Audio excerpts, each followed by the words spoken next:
Hello there, and welcome again to Café con Jacob. This is your host, Jacob Guardado, and I am happy to invite you to the third episode where we're going to talk about many things today, but mostly the lessons we learned from life. So sit back, enjoy yourself, and pour yourself a cup of coffee or tea or water as Café con Jacob continues.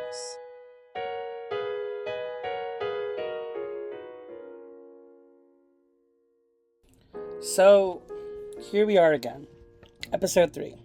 The 27 lessons I've learned in my journey on this earth. And it's a lot. 27, I think, is a big number just for me. But in a lot of artist worlds, 27 is a big year for a lot of people. But for me, it's just another year I can add to my journey in life. I'm at level 27, some kids might say. I've done 27 laps around the sun, more or less. But today I wanted to focus on the 27 things I've learned as a way to remind myself, but to also remind you guys about the journey that we're on in this lifetime. And, the great thing is, these aren't in any particular order. Like, number one is like the best lesson I've learned, and number 27 is like the most least important one, but just 27 things I hold true for me in many ways. So, to begin, one of the lessons I think I learned as a child more than anything, but more as a teenager and as an adult, is number one: to live is to love, and to love is to live. I think we get lost in the translation sometimes of what it means to love. Is it love with a capital L, a lowercase l? But I think to love someone is to be of service to someone, or just to be there for someone. And if you've had a relationship or you've never been in one, if you've fell in love or maybe you've never experienced love, just know that by you just being there for somebody, you may have saved their life. Because to love is to live. And to live for humanity is to love one another. Moving forward. Sometimes you need to get away from home to come back home. So I think something I've learned in my adulthood is that we have to leave what we consider our home to gain some perspective. So then when we come back home, we're a little bit more motivated, a little bit more grateful, a little bit more happy. But an example of this is as a child, my mother and my father would take me on caravans to serve the poor in Mexico. I got to see their homes, and I left my home. I wasn't comfortable or resting, in the best places while we were there, but I learned that sometimes I had to leave my world for a little bit so that when I came back, I was more appreciative. Just more aware. I think that's the word. Number 3, there is a price to everything you do in this lifetime. Now, people hear price and people think, oh, money. Yes, there's the financial cost of things. But some of us never really take into time or account that time is a price you have to pay. Love is a price you have to pay. Family is a price you have to pay.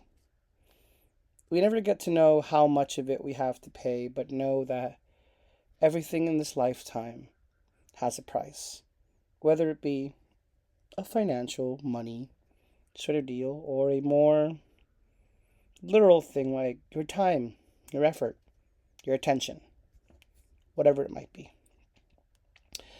Number 4, your siblings, if you have siblings, are your day one, most of the time. And by I mean by day one, if you understand it, it's like they're the people who go bat for you most of the time. If you don't know, I am one of 8 kids, and we are a unique pair of full of life people. And I could spend a whole lifetime telling you how amazing each of my siblings are. But what I'd like to say is they've really been the ones who supported me when I've lost my mind sometimes. My older sister, my older brother, my younger sisters, my younger brother can attest to it. But they were my day ones. I don't know if they're your day ones. And I'm sorry if they're not your day ones, and maybe those relationships are fractured. Some of mine are too.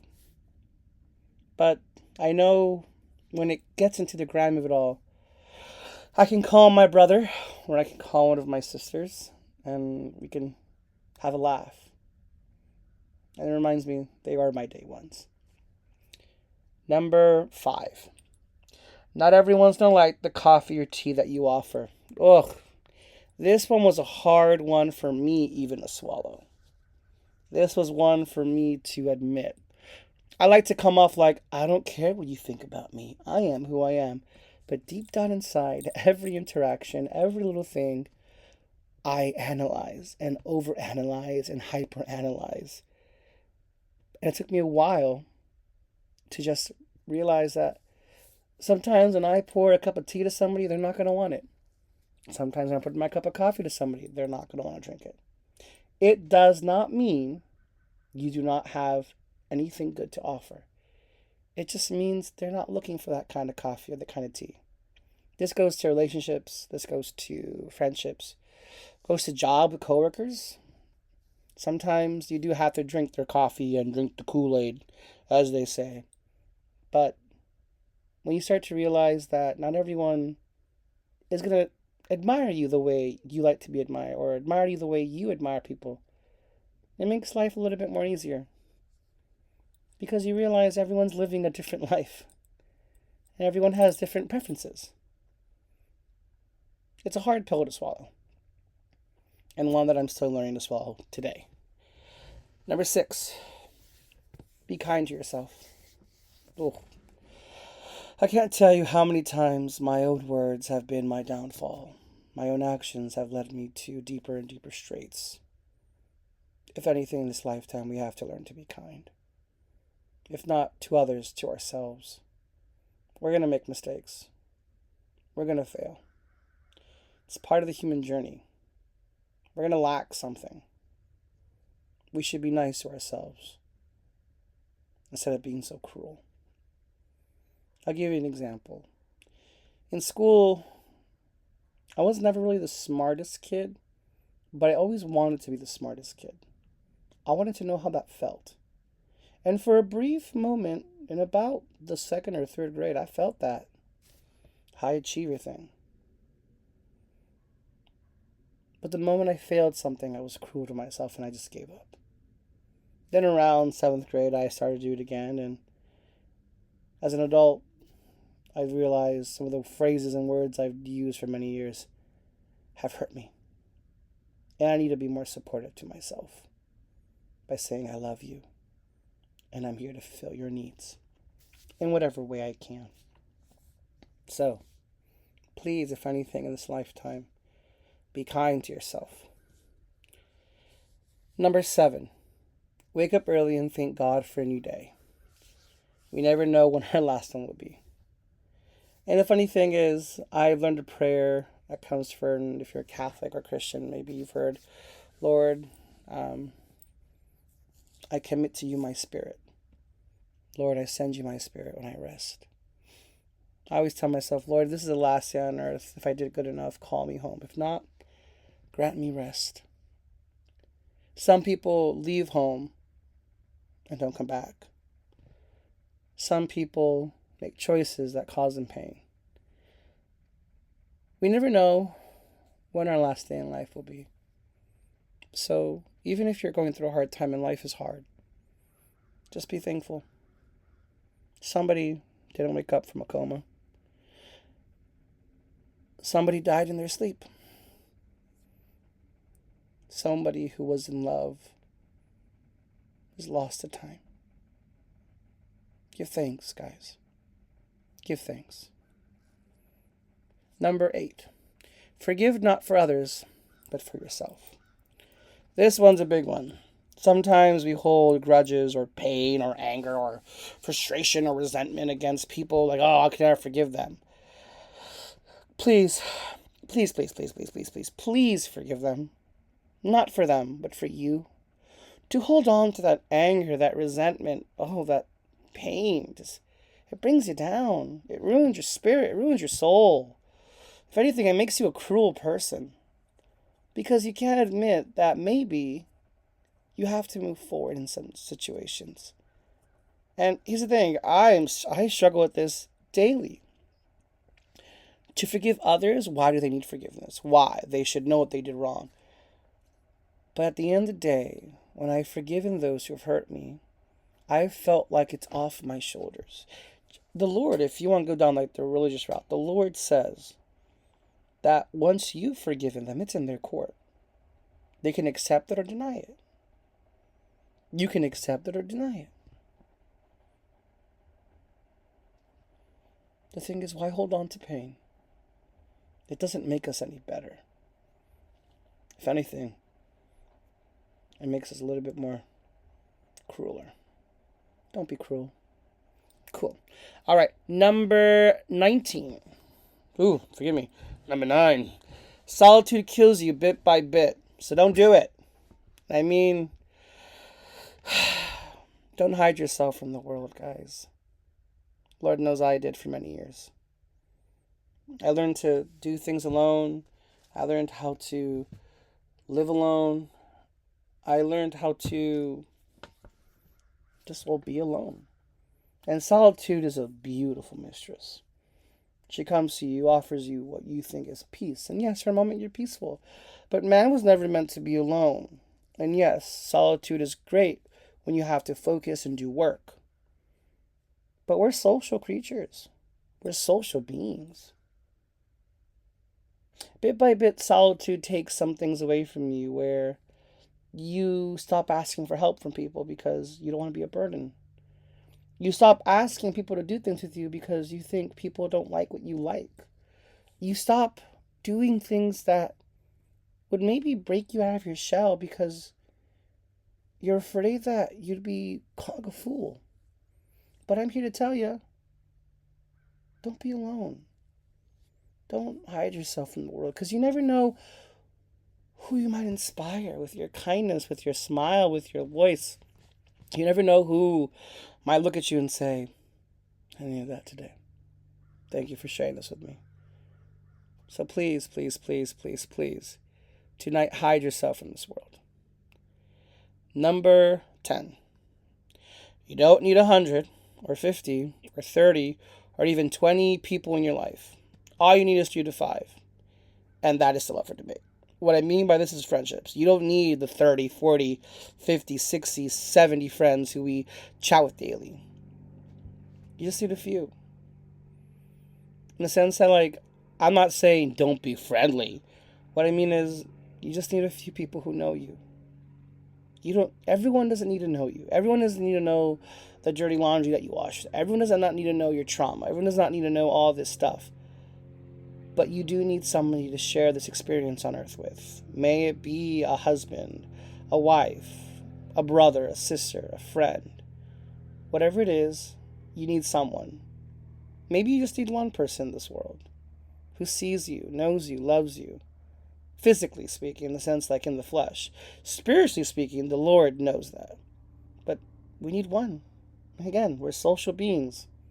So please, please, please, find those 1 or 2 or 3 or 4 or 5 people who know you and build those relationships.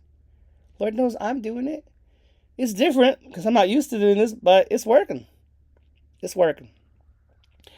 Number 11, God is the way, the truth, and light. That's Jesus. Love my Lord. Can't stop me. I'll preach his name to the day I die. He is the truth, the way, the light. He has saved me more than I could. And that man gave his life up for me on the cross. And all he asks in return is that we follow the golden commandments and to give ourselves to others. I got it. But to me, that's it. The way, the truth, and the life. Number 12. It takes real strength to say, I need help. Real strength. I'm going to say that one more time. It takes real human, emotional, physical, spiritual strength to say, help. I don't care who you think you are. I don't care if you think you're the best person alone. Everyone in this lifetime needs help. And when you are in your pit, the strongest thing you can do is to ask for help. To reach out to your friend, to reach out to someone you love, to go to a therapist, whatever it might be, to ask a coworker, we need help. Again, we go back to being social creatures. And I know for me, it's hard to ask for help. You don't want to seem like the weak, defenseless, man that the world society don't want you to be. No, I get that. But at my lowest, when I actually asked for help, it helped. I was afraid for many years to ask for help. But then I did. And my life is better for it. I know for a fact it's better for it. All right, number 13. Never leave anything unsaid. Tell them it all. Tell them I love you. Tell them I need you. Tell them I miss you. Tell them you inspire me. Tell them you make me happy. Tell them you make me sad. Never leave anything left unsaid. You never know who you're going to inspire. And you never know when's the last time you're going to see somebody. I think to the last words I said to my mother's father, Jose de Axibayedares, while he was in his last moments of life. I remember talking with him about random things and just life in general. But he knew his life was coming to a complete end. The last thing I told my grandpa is, I'll see you soon. I was in denial, but I just said, I'll see you soon. And I love you. My grandpa was a unique man. I could give you a whole lexicon on our relationship. He's been gone for almost 10 years now.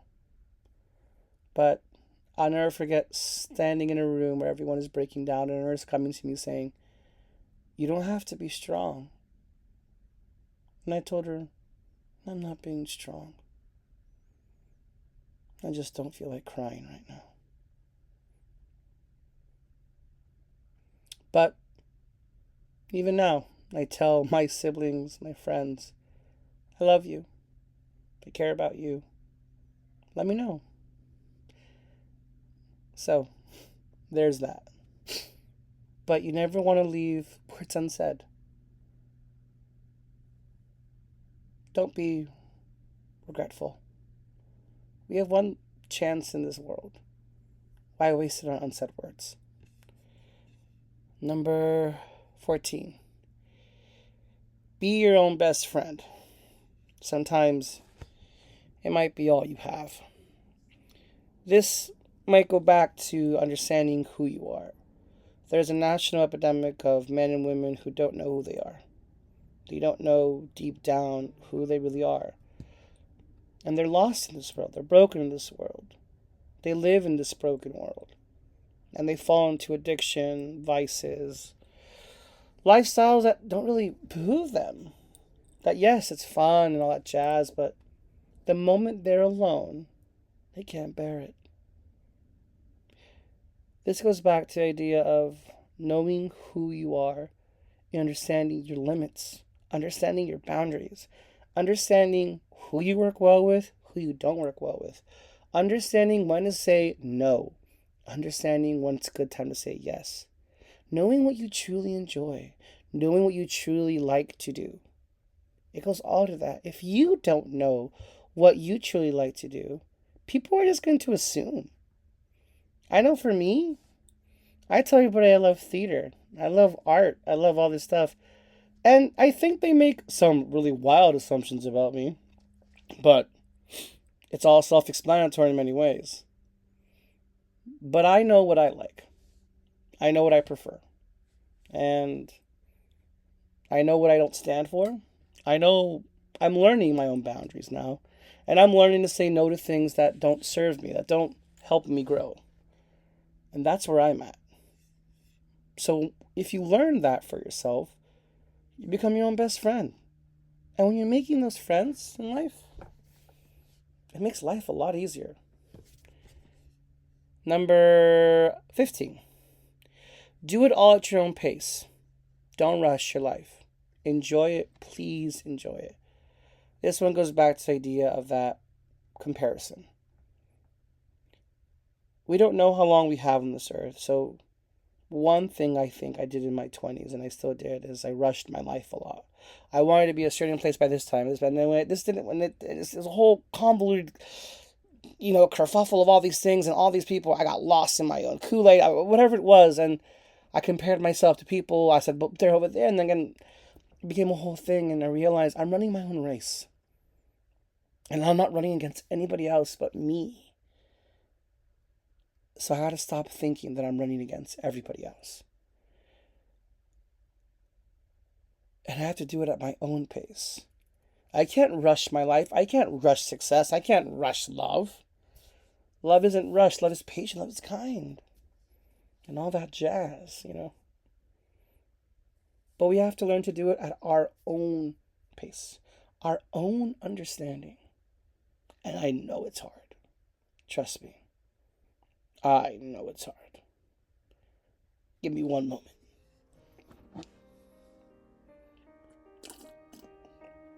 Oh, that's some good coffee.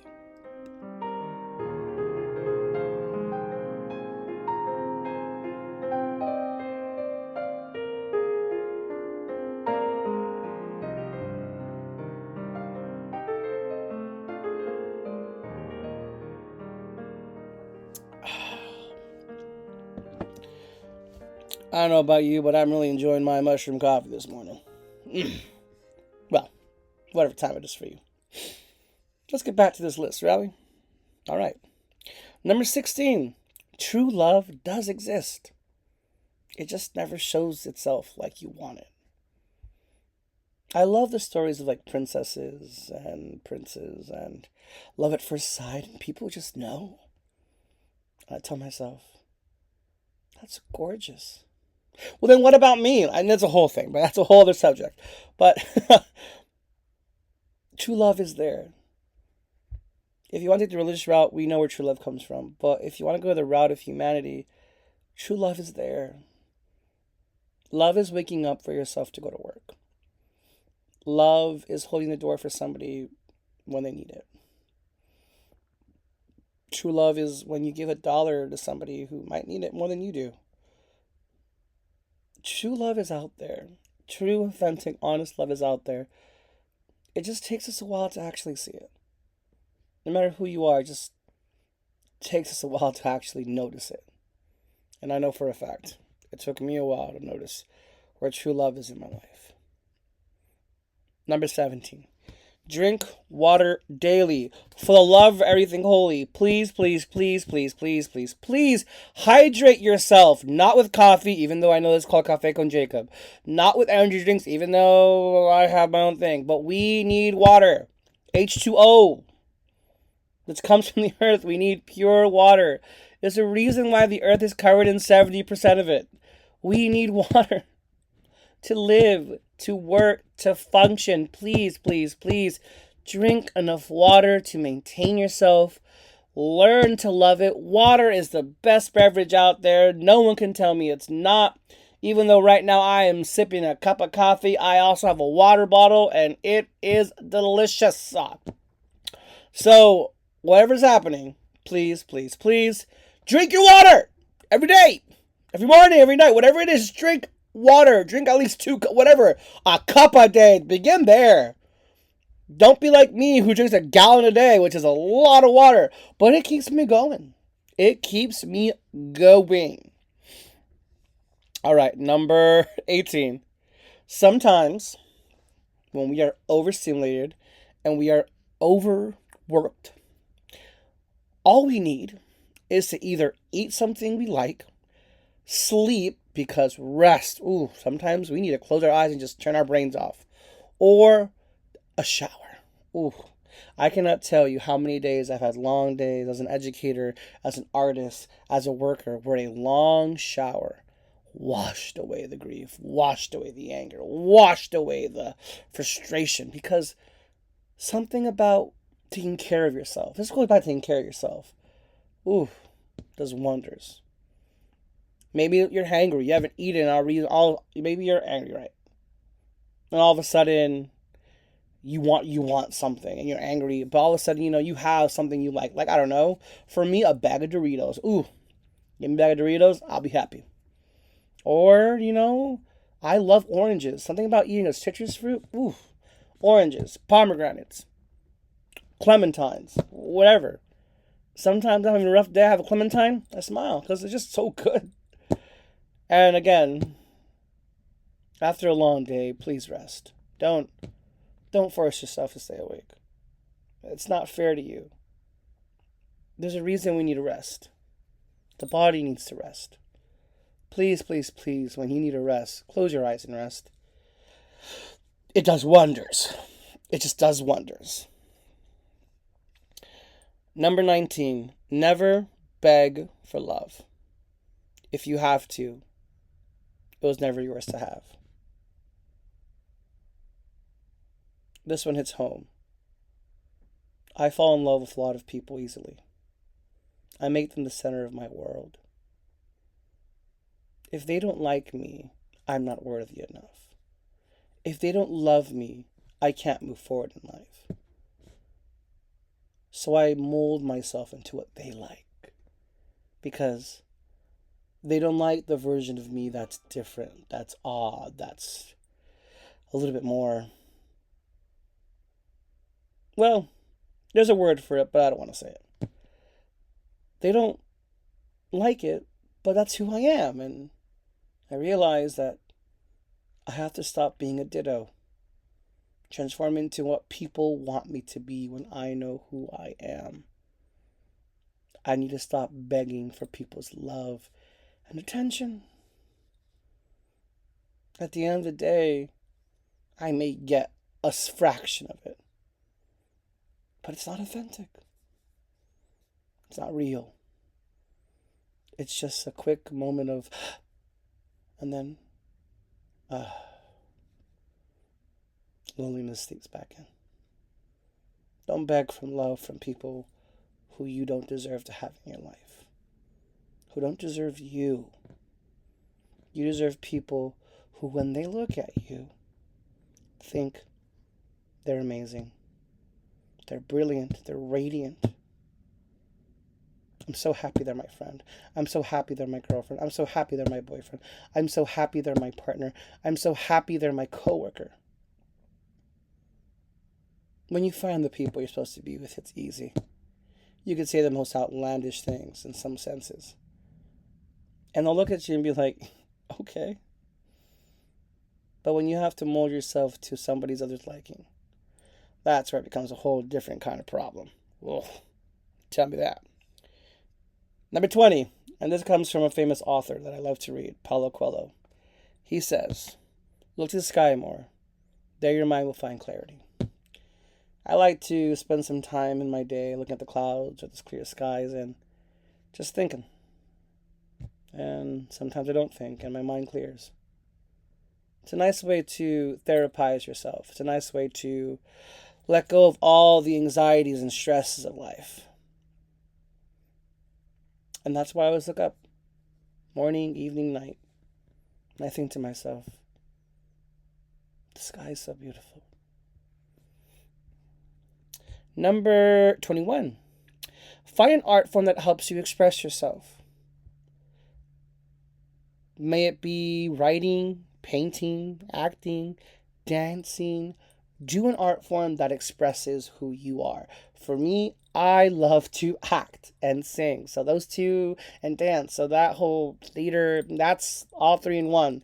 That's my art form, no matter how I look at it. And I know everybody, no matter who you are, has an art form. May it be writing, designing, painting, building things, whatever it might be. Everyone, no matter who you are, has a form of art in them because art is a very human thing and it helps us become a little bit better in the sense that it expresses the soul better. We don't have a lot of time on this earth. Why waste it trying to be the mold of somebody you're not? Fill the mold and fill the role you're supposed to fill, not the role somebody wants you to fill, if you get my gist. Number 22. Rest is essential, even when we think we don't need it. Please, please, please remember, rest is not just sleeping. Rest is putting down the work, doing something you love. Rest is praying. Rest is sitting with a good book. Rest is pouring yourself a cup of coffee, listening to a podcast, or to music. Rest is whatever you need to bring the soul back to one. Rest is essential. Do not waste it with people or with things that fill the void. I know it can be hard to think in a world where we're supposed to be constantly going, but please make rest an essential of your daily routine. Number 23. Through heartbreak, our heart grows, not diminishes. I had my heart break a lot when I was a kid and as an adult. And I think to myself that maybe my heart got smaller, but whenever someone meets me, they say, "You have a big heart. You're so kind. You're so this." I said, "I don't think so. But thanks for seeing something I don't." I now realize that when I went through those heartbreaks, there were lessons that I learned. And instead of me being violent or like, "Oh, yes," I said, "No." I learned how people wanted to be treated with love, with kindness. So in my heartbreak, my heart didn't grow down or go down or diminish. It just expanded. And like, it blew me away, even to this day. Every heartbreak, I got a little bit better. It still hurts though. It still hurts. Number 24. If you want to know how beautiful God's creation is, start a home garden. So I actually love to garden in a weird way. I like to get my hands dirty. I've been growing tomatoes. I've been growing mint. I've been growing a jalapeno plant. And I have a little cactus called Ramiro that I sing to. I had a little plant called Lily, but, I lost focus with her and things happened. But it's kind of therapeutic to sit with my plants sometimes and talk to them and sing to them. After a long day, I like to water them and say, "Well, this is what happened to me today." And, you break it down with them. And there's like a weird study that like when you sing to plants or when you are kind to a plant, it grows bigger. And yeah, I say if you want to know what it is to create something, grow something you love. It takes time. Trust me. My first few plants died on me. Straight up died on me. Like they just straight up dead. But every year I'm getting a little bit better. A little bit better. A little bit better. Number 25. Pray daily. Trust me. It helps create miracles in your life. Please, please, please, if you are a religious person like me, or you're just a person looking for guidance, pray. Sit down and ask the Lord for what you need and thank Him for what's happening in your life. Pray, pray, pray, pray, pray. That is what it's about. Number 26. This is a tough one. Enjoy your time with your family. You never know when you will see them again. So, I don't live anywhere near my family. I live near my aunt. She's a very busy woman, but to my immediate family, I don't live near them. And I see them maybe once or twice a year now. And I've learned to enjoy my time with them, to laugh with them. Yes, sometimes we get angry at each other. We bicker, but we're adults. Most of us know. And it's just nice to spend some time with my family and just laugh with them a little bit. They deserve the good version of me. I don't know when I'll see them again. But when I do, I'm going to have so much to tell them. And maybe we'll dance. And maybe we'll laugh. And maybe we'll cry. But enjoy the time. If you're with family, enjoy it. You never know when you're going to have to leave. Or when they leave. Life's unique that way.